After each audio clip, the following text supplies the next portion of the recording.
So it felt good, or like would you say that your preference is like a YN, or would you prefer to be with a guy who's, 45, 50 years old, who's kind of a little bit more solid, doing, grown man stuff all day, as opposed to, kind of running wild? Look, that's what I probably need. Yeah. And would probably like do me well. But those guys want younger women. So they're not really into us. They want somebody that they can like, that's going to cater to them, that they're going to be their world, that like aren't going to come with as many restrictions or boundaries and don't know what they want, and they can worship them. So really, that's the vibe. Yeah, I feel like a lot of guys out here are looking for like something more solid. I'd have to probably go up to like 60 or something, and then me and 60 is a lot. Yeah, I can't do 60. Even I've tried 50, I've tried 40s. I feel like 40s, they're divorced like myself. Like they're wounded. They keep their guard up. They like hate love, like, you know what I'm saying? They're just at that, they want to just be there. And the YNs, they still have like hope for love. They still want to live life. They still want to bring life into you. They just worship you. Damn. So you're saying like when we see the 20-year-old NBA star who's just head over heels for some girl, that we look at her and we're like, who is this regular ass bitch? That's more of like a young dude thing. But then once you find that guy and he's on the rebound, he was married for 6-7 years and now he's out of it and he's like 30, that's not the guy that's like necessarily looking to get locked down. They're trying to wild out. They're trying to wild out. And then they're toxic. Yeah. And they're like super toxic. And then, those are like the 30 range is like really rough for me. It has to be like 40 and up, or like, 30 and under. Like the 30s, for some reason, I don't know. That's when I just don't have luck with guys in their 30s. I don't know why. I stopped, like when I think about when I got into a relationship when I was like 32, I was wilding the out. I was still partying my ass off. Me too. I started loving hip hop in our 30s. Yeah, at 36 is when I was like, you know what? I'm gonna have a kid and chill the out. Yeah, exactly. And I waited till 40. Like I waited till I I was married. I waited till so I was just like I got it all out my system, But I waited till 40, like, and then I married a YN. He was 25. Right. Was that a mistake? Well, I mean, yeah, clearly, but do for different reasons, though. Yeah, no, just because it's not even. He just wanted a mom. He wanted to be taken care of. It's damn near like he was like a Tinder swindler. Really? Because he's already remarried again, has another baby. We've only been divorced 2 years. Oh shit. Yeah, so he's just gonna find his next victim. When did you start to sense that the Blueface thing was not gonna last too long? Like, were there reverberations before the actual shit got shut down?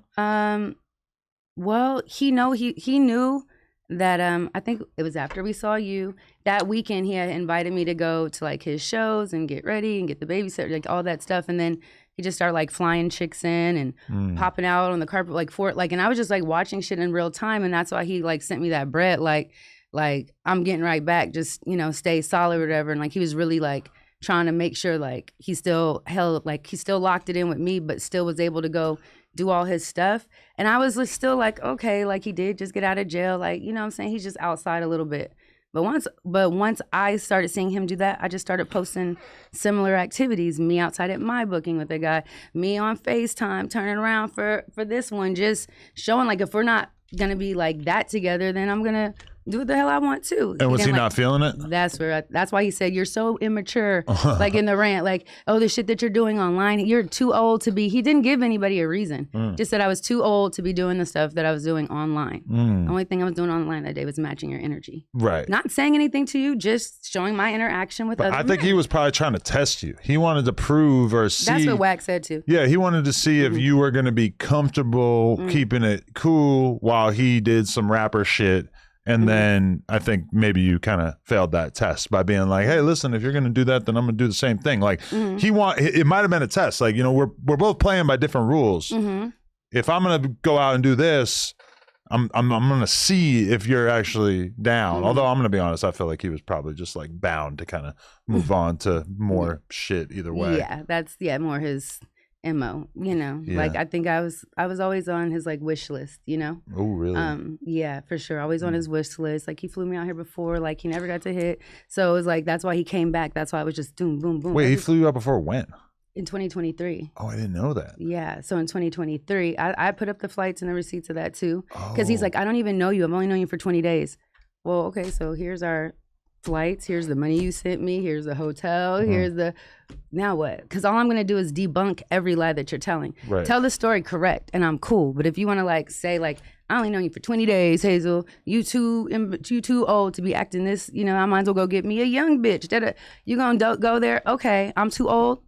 You just got out of jail. Like you're a convicted felon with scribble scrabble all over your face, bro. Like, like this is like, when you go look at power couples, it's because both partners bring, you know, equal contributions to the relationship versus him and making his baby mama famous or make both his baby mamas famous. Like, but did you want that treatment? Were you thinking I'm going to get the Blueface Krishan glow up era in my life of like, I mean, just inject that new energy? I mean, I don't have to get anything like crazy. Like, I don't even think we should be in the same like sentence, you know, because like I'm a legend, like, you know what I'm saying? Like, so I don't have to feel like she's well on her way to being a legend one way or another. A crash out legend. Like, yeah, it's not like still a legend. It's not, I mean, yeah, but like legendary and broke or like, it's just, she could be a legend, but for the wrong shit. You think she's broke? I don't know. Every other day, it's like a report about somebody having to get Limmy's giving her money here, or she ain't got a place to stay there. Like, it's something bigger probably wrong with this girl. I feel bad because it seemed like she, from like the stuff now that I'm like involved, like it seems like she could have been cool before this situation, and you know, Blue is such a narcissist that he just like broke her, and like there's no way she's still running around with no tooth in her mouth and like. But like, it's cool, like something's wrong. Before Blueface even had like a chance to influence her, she was running around getting her tooth knocked out. Like I remember like kicking it around her when she first went there, and she was even at that time. Like it was. So she came to him broken. She was out of a house of ratchet bitches. She clearly was like holding the crown. She threatened to fight me from the moment I walked in because I said something making fun of her tooth, and she just immediately was like, "I'll beat the shit out of that N-word," and I'm just like. Whoa, like that was sick. Like she's really like that. Like, and that's honestly why it hit me, because she was going off breaking shit in the house, and I was like, you're never gonna learn. You're gonna keep going back to her. And he's like, I might need your help. I'm on a plane back from Dubai. Can you meet me in LA? Like, you know, and all we did was sit in the room and talk about like how he can get out of his situation and this and that and all his shit, whatever. But did I think I'm gonna get her glow up? Like it would have been a glow up for both of us, because it was like, if I'm queen of love in hip hop Hollywood, right?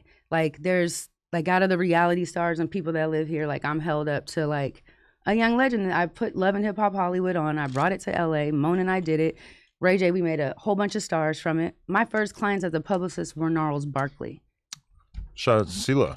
2 Grammys, first year with Echo Haddock's Echoing Sounds when I was a publicist, right? That was a crazy legendary album that nobody ever talks about, yeah. But it is, and we did that. Like first time PR out the box, like Grammys, like Echo trained me up well.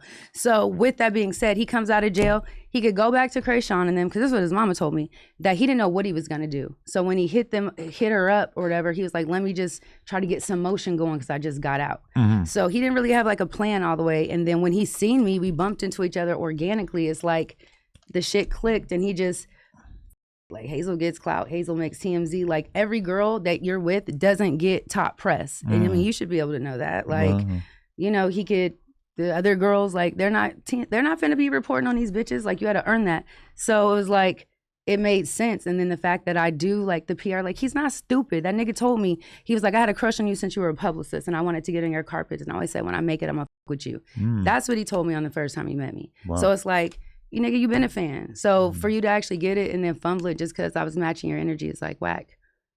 We could have did like, at least got a show out of it. You say, okay, so he should. We could have probably bought Love and Hip Hop back, you know what I'm saying? Then crashed out on set, but y'all could have got a bag out of it. That's all his mama wanted anyway. So shout out to Everything 420. It's like the Amazon for everything that you need to get lifted. Whatever your vibe is, their app makes it super easy for you to shop for your next sesh. Shipping is fast, the packaging is super low key, and they're always running deals. Tap into the app and use code NOJUMPER to get a little something off. Shout out to Everything 420.